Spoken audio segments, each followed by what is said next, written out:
भावनाएं हमारे जीवन का आधार होती हैं। हम सब भावनाओं से ही संचालित होते हैं। तुलसीदास जी ने कहा भी है, जाकी रही जासना भावना जैसी, प्रभु मूरत तिन देखी तैसी। तो आज मैं एक भावनात्मक कहानी सुनाने जा रही हूँ। कहानी का शीर्षक है डर। तो सुनीता से सुनिए कहानी।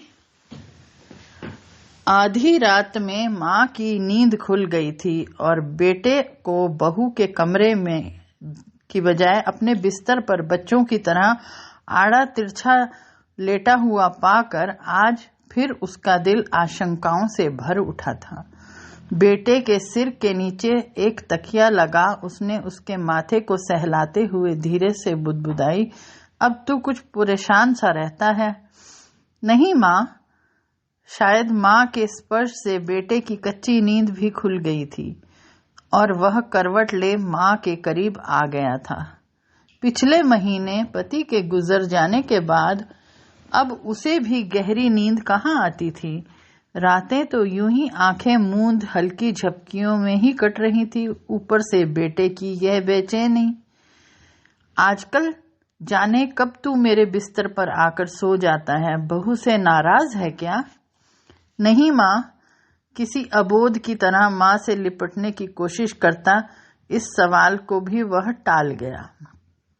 माँ ने वहीं बिस्तर से सटे मेज पर रखे तांबे के लोटे से एक घूंट पानी पीकर लोटा वापस मेज पर रख दिया था और बिस्तर पर लेटने की बजाय एक तकिए का सहारा ले दीवार से अपनी पीठ टिकाकर बैठ गई थी।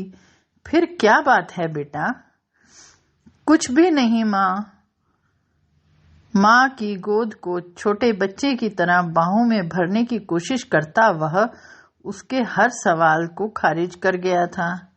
बेटा बता ना, क्या बात है? तेरी बेचैनी देखकर मेरा दिल घबराता है।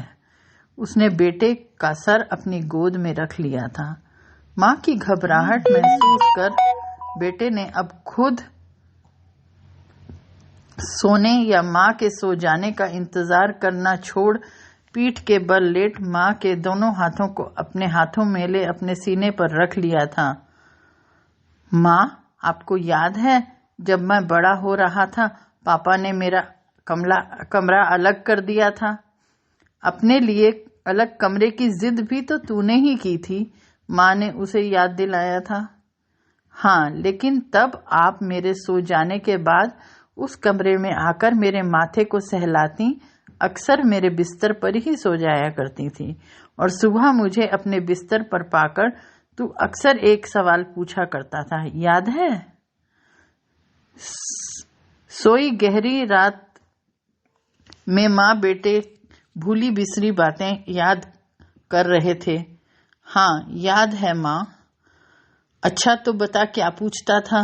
सुबह का कहीं कितनी ही बातों को शाम तक भूल जाने वाले बेटे को बरसों पुरानी वह बात कहाँ याद होगी, यह सोच माँ मुस्कुराई थी। यही कि क्या आप पापा से नाराज हो? बेटे की अद्भुत याददाश्त क्षमता से रूबरू होती माँ का निस्तेज होता चेहरा अचानक एक अद्भुत मुस्कान के साथ कमरे की मध्यम रोशनी में भी जगमगा उठा था। हाँ बेटा, पर तुझे ऐसा क्यों लगता था?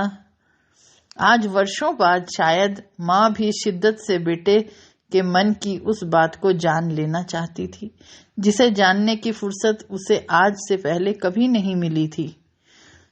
क्योंकि मैं आपको हमेशा पापा के साथ देखना चाहता था। पिता को याद करते हुए बेटे ने अपने सीने पर रखे माँ के दोनों हाथों पर अपनी मजबूत पकड़ बनाई। बेटा, मैं भी तुम्हें हमेशा बहू के साथ देखना चाहती हूँ, माँ ने झुककर बेटे का माथा चूमकर कहा। माँ, तब आप पापा को कमरे में अकेला छोड़कर मेरे पास क्यों आ जाती थी?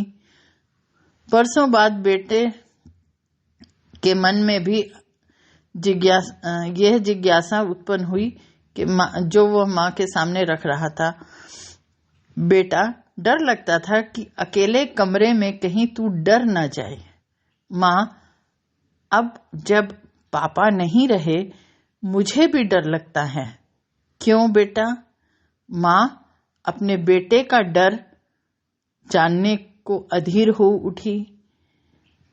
कहीं आप अपने अकेलेपन से डर ना जाओ, इसलिए मैं इसके आगे वह कुछ कह नहीं पाया और माँ और बेटा एक दूसरे से लिपट गए थे और सारे शब्द आंसुओं में बह गए थे। तो श्रोताओं, कहानी यहाँ पे समाप्त हो गई है, क्योंकि इसके बाद बोलने के लिए कुछ बचा नहीं था, आपस में कोई वार्तालाप ना हुआ। तो ऐसे ही भावों को समझकर और उनको जानकर हम जीवन में आगे बढ़ते चले जाते हैं। आपको कहानी कैसी लगी मुझे जरूर बताइएगा और प्रकृति को बचाने में अपना सहयोग दीजिए। धन्यवाद।